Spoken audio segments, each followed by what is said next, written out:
আবার সেই তো বন্ধুরা, তোমরা তো সবাই জানো বাপের বাড়িতে এসেছি। আর আমার বাপের বাড়িতে আসলে এরকম ভিউ দেখা যায়, আমাদের কলকাতায় তো দেখা যায় না। তো খুব মজা করে এসেছি। আর এসে অনেক কষ্ট। এখানে সবাই তো অসুস্থ ব্যক্তি আছে, তার মধ্যে আমার ছেলে এত বিরক্ত করে, এত বিরক্ত করে, তোমরা তো জানো অনেক বিরক্ত করে, অনেক বিরক্ত করে। মানে ও যে বিরক্ত করে সেই বিরক্তর কোনো সীমা হয় না। তো আমি জানি না কি করব, রোজ রোজ একটু একটু কী ভিডিও দেবো আমি জানি না।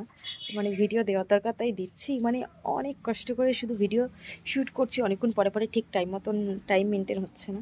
এমনি আমার টাইম মেনটেন অতটা হয় না, তবুও যাই হোক কিছুই মেনটেন হচ্ছে না।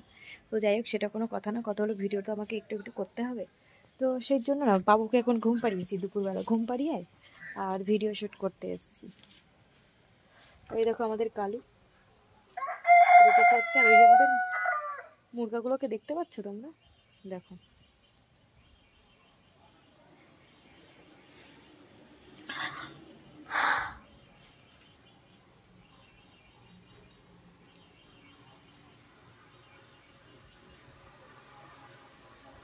কি ভিডিও দেবো তোমাদের তো আমি বুঝেই উঠতে পারছি না। মানে ছেলে এত মাথা খারাপ করে দিচ্ছে, এত মাথা খারাপ, এত মাথা খারাপ করে দিচ্ছে, কিছু ভালো লাগছে না।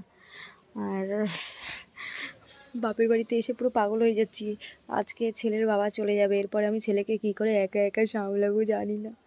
আমি একা একা সামলাতেও পারবো না, থাকবো তো বলেছি 2 সপ্তাহ, আদৌ আমি 1 সপ্তাহ থাকতে পারবো কিনা জানি না। আজকে হলো গিয়ে মঙ্গলবার, আমরা এসেছি রবিবার, 3 দিনে আমার চুল সব পাকিয়ে দিয়েছে, সরি সরি চুল সব ছিঁড়ে দিয়েছে। আর এখন যদি 2 সপ্তাহ থাকার কথা বলি, না থেকেও তো কোনো উপায় নেই, ভাল লাগে না। যাই হোক সেটা কোনো কথা না, দেখি যদি থাকতে পারি থাকবো, না হলে বাড়ি চলে যাব, এটাই হচ্ছে কথা। তো চলো,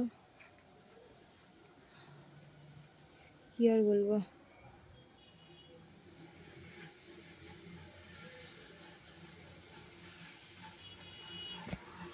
ভাল লাগছে না কিছু, যাই একটু ঘুমাই, আর ঘুম পড়বো, ভাল লাগছে না। সারাদিনে একটুখানি না ঘুমালে হয় বলো? তো চলো একটুখানি ঘুমিয়ে নিই, তারপরে বিকালবেলা উঠে কী করবো জানি না।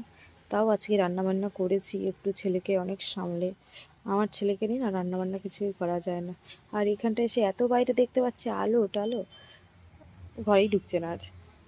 আমাদের কলকাতাতে এরকম বাইরেটা দেখতে পাই না, না চার দেওয়ালের মধ্যে আটকে থাকে। তো চলো না, tata bye bye, tata bye bye.